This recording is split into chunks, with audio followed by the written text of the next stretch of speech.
신하노니 사망이나 생명이나 천사들이나 권세자들이나 현재일이나 장래일이나 능력이나 높음이나 깊음이나 다른 어떤 피조물이라도 우리를 우리 주 그리스도 예수 안에 있는 하나님의 사랑에서 끊을 수 없으리라. 아멘. 우리 앞뒤 좌우 계신 분들과 반갑게 인사하겠습니다. 사랑하고 축복합니다.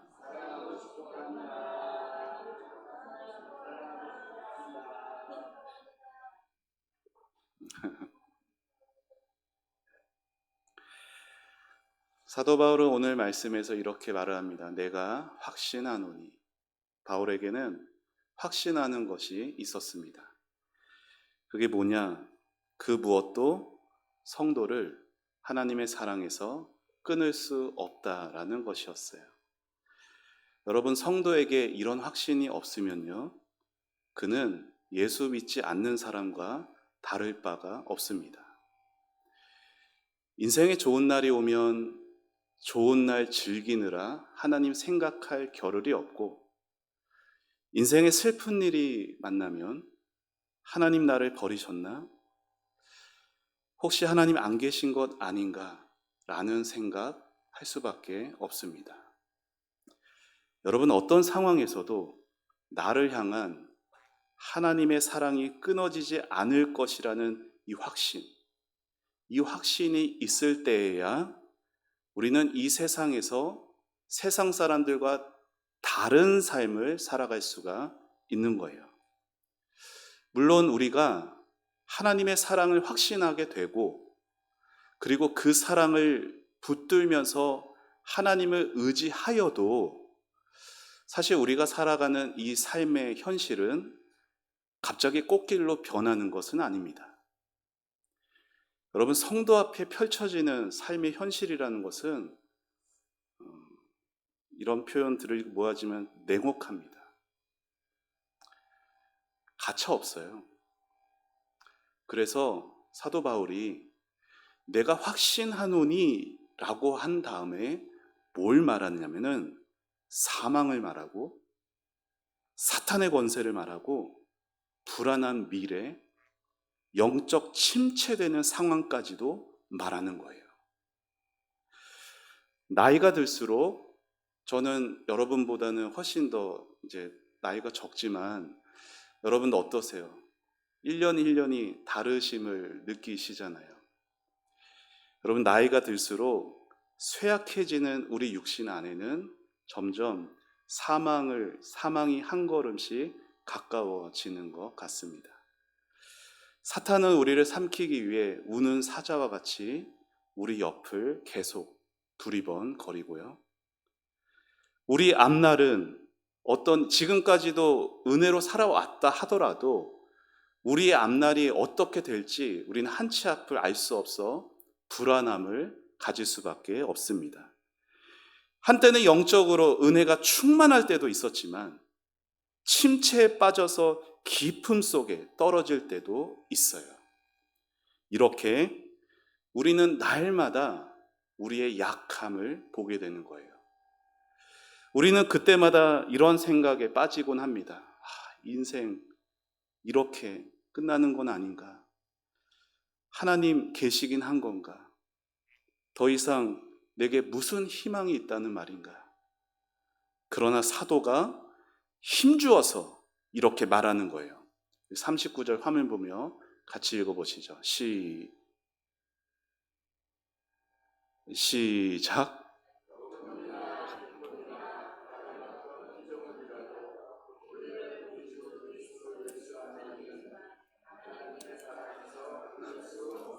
아멘. 우리 주 그리스도 예수 안에 있는 하나님의 사랑에서 끊을 수 있는 것이 없다라는 거예요.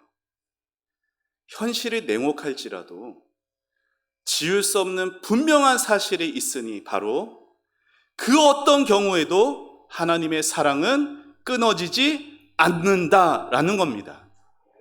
믿음이라고 하는 것은 우리의 삶을 오전에 설교 때 말씀드린 것처럼 다르게 보게 만듭니다. 맨눈으로 보면은 삶의 현실은 냉혹함밖에 안 보여요. 하지만 믿음으로 보게 되면 그 삶의 현실 속에 하나님이 보이고 하나님의 손길이 보이게 되는 겁니다. 행복과 불행의 관점도 마찬가지예요. 여러분, 내가 행복하다, 내가 불행하다, 뭘 가지고 판단합니까? 보통 사람들은 자기 두 손에 가진 것 가지고 판단합니다. 그런데 그렇게만 판단한다면, 예수 믿는 우리라도 그렇게만 판단한다면 예수 믿지 않는 사람과 우리가 뭐가 다를까요? 세상 사람들은 이렇게 말하겠죠. 나는 행복합니다. 오늘 먹을 것이 있어서. 배가 불러서 행복합니다. 행복하시죠? 떡볶이 배부르게 먹었어? 네. 저도 잘 먹은 것 같아요. 그런데 예수 믿는 사람들은 이렇게 말을 하는 거예요. 하나님께서 먹을 것을 주셔서 나는 행복합니다. 이게 되게 은혜로운 말 같아 보이는데 이걸 조금 더 곰곰이 생각해 보면 예수 믿는 사람도 결국은 먹을 것이 있어서 행복한 거예요. 근데 뭐만 달라요? 하나님만 거기에 갖다 붙인 거예요. 여러분, 우리는 세상 사람들과 하나님이라는 단어 하나만 더 들어가는 그 차이가 나서는 안 되는 사람들이에요. 우리는 세상 속에서 겪는 고통들, 사탄의 관계들, 장래의 불안함과 영적 침체 등을 경험하면서 그 현실 너머에 있는 하나님과의 관계를 믿음으로 볼 수 있어야 되는 거예요. 그래서 어려움 만나실 때 이렇게 생각할 수 있어요. 내게 왜 이런 일이 일어났을까?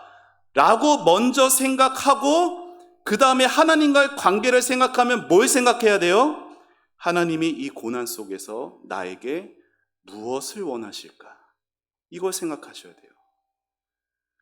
그러면서 하나님 앞에 혹시나 내가 하나님 앞에 어떠한 죄를 지었기 때문에 그런 것이 아닐까? 그런 생각이 든다면 회개하겠죠. 그리고 하나님 앞에 새로운 마음으로, 결단으로 살아가야 하는 겁니다. 이것이 신앙이에요. 이것이 하나님에 따르는 성도의 삶입니다. 그렇게 되면 우리 삶에 일어나는 모든 일들, 곧 사망이나 생명, 천사나 사탄, 현재일이나 장래일, 영적 부흥의 때나 영적 침체의 때, 그 모든 것들은 우리로 하여금 끊임없이 하나님과의 관계를 생각나게 하는 것이죠. 그래서 잘못 살았으면 잘못 살았기에 회개하고 하나님께 돌아갈 것이고, 잘 살았으면 잘 살았기에 나 같은 인간에게 베풀어 주신 하나님의 은혜에 더 감사하면서 하나님을 사랑하게 될 것입니다. 그렇게 우리는 우리 삶에 일어나는 모든 일들을 통해, 좋았던 것이나 나빴던 것이나 모든 일들을 통해서 하나님을 찬양하고 사랑하며 회개할 수 있는 용기를 얻게 되는 거예요. 그러한 과정들을 겪으면서 하나님과 더 관계가 깊어져 가는 겁니다. 인생 살아갈 때 고난은 예고 없이 찾아옵니다. 고난이 그렇게 쉽게만 찾아오는 것이 아니에요. 견디기 힘든 고난이 끝도 없이 찾아오는 것이 우리가 살아가는 이 인생의 모습이에요. 문제는 우리가 마주하는 그 현실을 극복하며 살게 하는 그 힘이 우리 안에 있느냐는 거죠. 그런데 그 힘은 우리 안에 없어요. 그 힘이 외부에서부터 우리에게 주어지는데 그 힘이 뭐냐? 바로 예수 안에 있는 하나님의 생명, 하나님의 사랑이에요.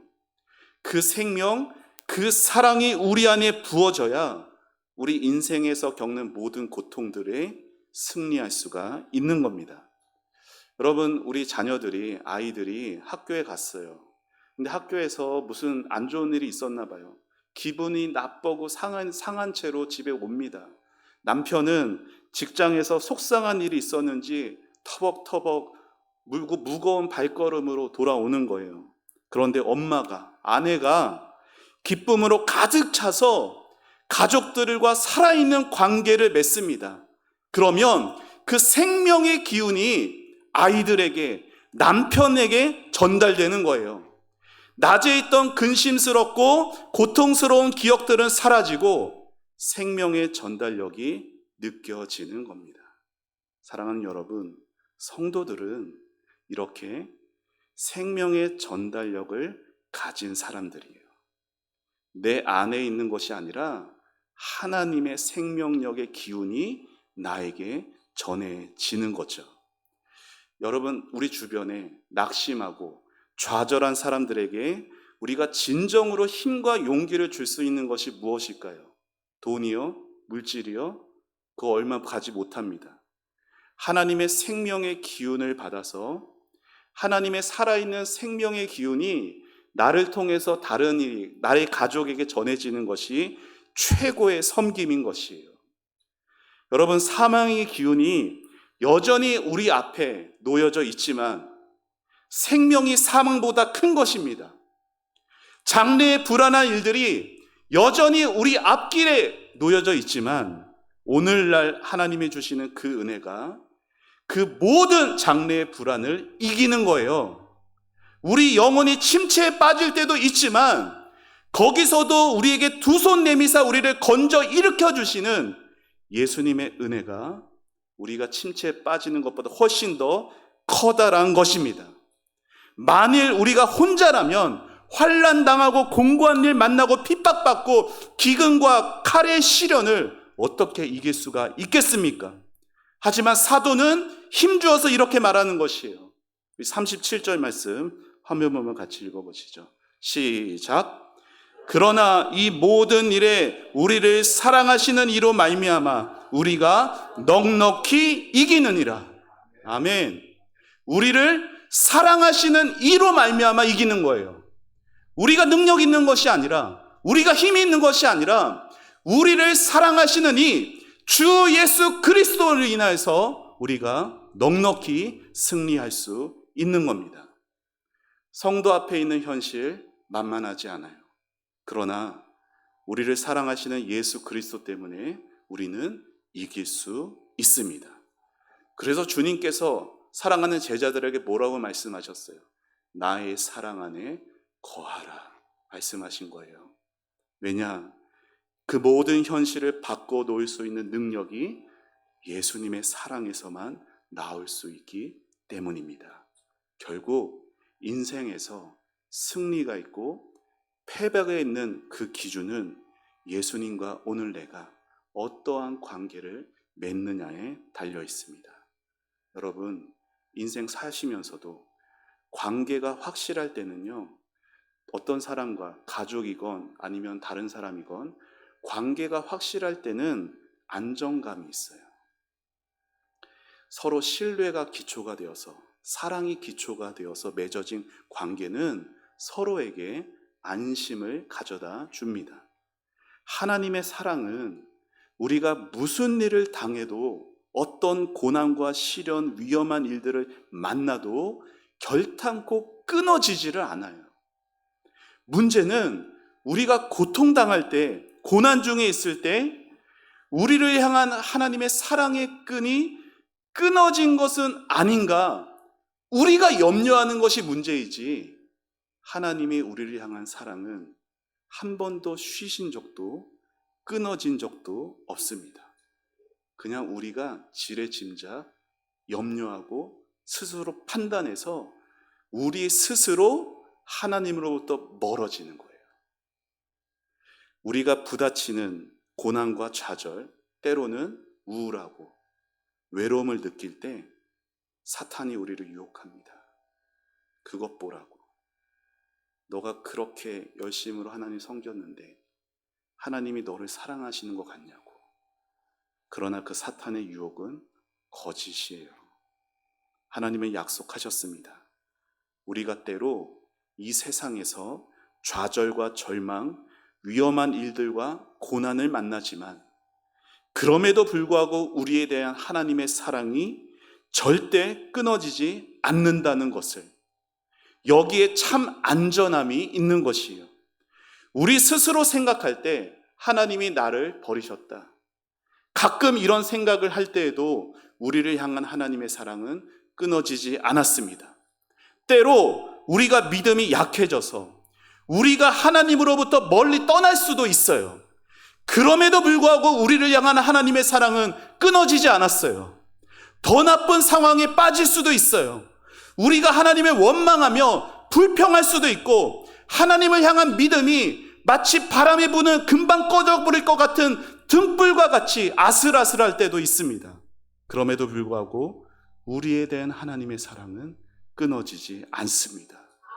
사랑하는 성도 여러분, 우리는 때로 많은 어려움을 겪습니다. 그러나 바로 그 순간에도 여러분을 향한 하나님의 사랑이 절대 끊어지지 않는다는 믿음을 가지고 그 확신을 가지시고 인생을 살아가시기를 축원합니다. 이 사랑을 확신하게 되면은 여러분 주변의 상황 가지고 하나님의 사랑 판단하지 않게 됩니다. 여러분 눈에 보이는 현실보다 그래서 더 분명한 사실이 있어요. 그게 뭐예요? 그리스도께서 우리가 아직 죄인 되었을 때 하나님께서 우리를 위하여 십자가에서 그리스도를 죽이심으로 하나님께서 우리를 향한 자기의 사랑을 확증하신 것입니다. 불신앙의 눈으로 보면 우리를 둘러싼 대적들이 엄청나게 힘세 보이지만 믿음의 눈으로 보면 그 대적을 더 둘러싸고 있는 하나님의 군대가, 하나님의 놀라운 은혜의 능력이 보게 되실 겁니다. 지금도 어떤 사람들은 실패합니다.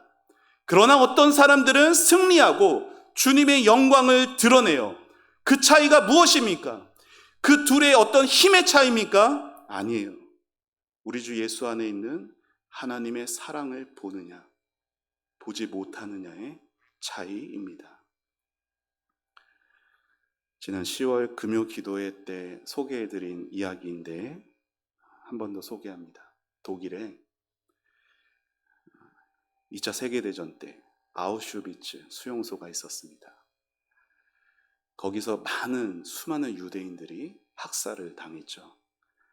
그 참혹한 수용소에서 그 유대인들은 눈물을 흘리며 하나님을 향해 이렇게 외쳤습니다.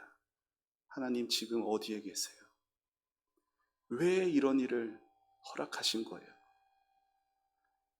피 맺힌 절규는 연합군이 독일을 물리쳐서 수용소를 탈환할 때까지 계속되었어요. 그리고 전쟁이 끝나서 연합군이 그 수용소를 탈환한 후 그 수용소를 점검하러 옵니다. 점검하던 연합군 병사 한 명이 그 수용소 안에 가스실 그 구석에 있던 글씨를 발견하게 됩니다. 어느 그리스도인의 신앙 고백 같아 보이는 그 글씨에는 이런 내용이 담겨 있었습니다. 우리 화면 보면 같이 읽어보시죠. 시작.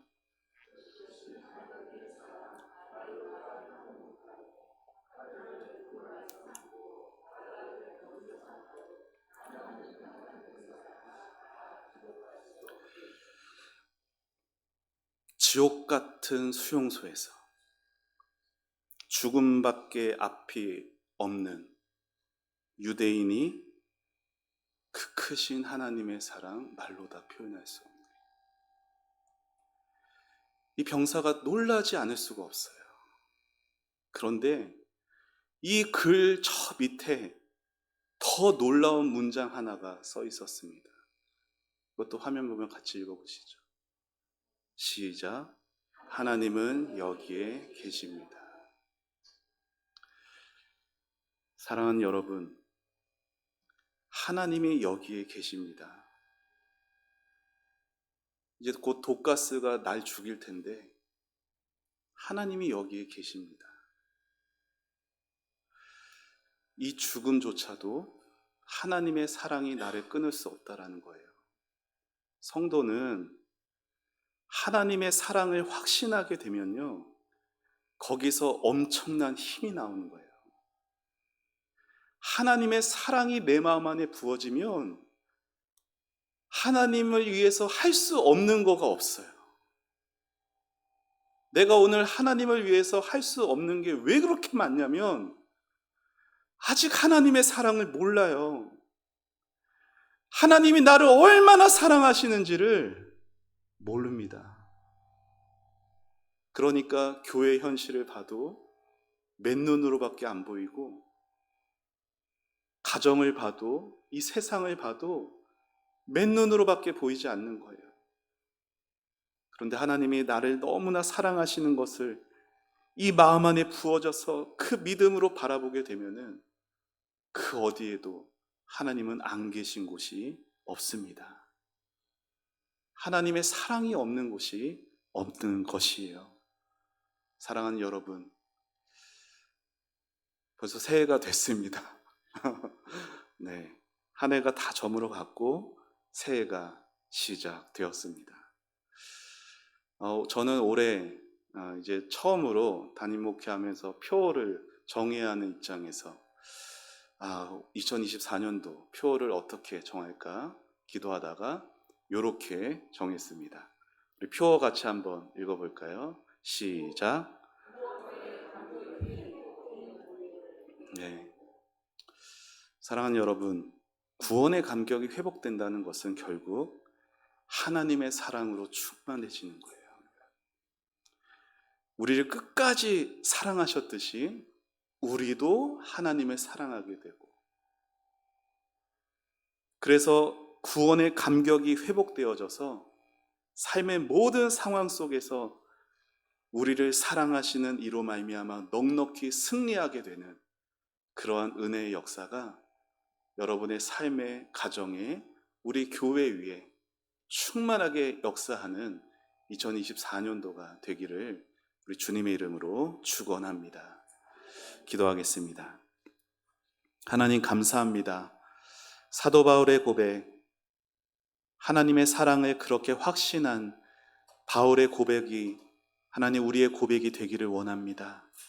하나님의 사랑에 확신하는 믿음을 주시옵소서. 삶의 현실 가운데 하나님의 사랑을 흔들리지 않게 해주시고, 하나님을 위해서 할 수 없는 그 많은 것들이 하나님이 나를 얼마나 사랑하시는지 몰라서 그랬다는 것을 알게 되었으니 하나님께 사랑받는 우리 모든 성도들이 되기를 기도합니다. 하나님 말씀으로 하나님의 사랑의 음성 듣게 해주시고, 기도할 때 하나님의 사랑의 음성 듣게 해주시고, 교회를 위해서 헌신하실 때 하나님의 사랑의 음성을 듣게 하여 주시옵소서. 하나님의 사랑 없이 우리는 아무것도 할 수 없습니다. 주님께서 나의 사랑 안에 거하라. 내가 포도나무에 너희는 가지인데 나를 떠나서는 너희가 아무것도 할 수 없다라는 그 주님의 음성이 우리에게 들려져 주님의 그 사랑, 주님의 그 한없는 그 사랑, 어느 것도 끊을 수 없는 그 사랑, 그 사랑을 의지하고 그 사랑을 바라고 그 사랑에 감격하고 감사하며 이제 시작된 2024년도를 하나님의 은혜로 시작되게 하여 주시옵소서. 우리 성도들의 앞길이, 삶이 그렇게 되게 하시고 가정이 되게 해 주시고 우리 모든 교회가 되게 하여 주시옵소서. 주님께 모든 것 감사드리오며 예수님의 이름으로 기도합니다.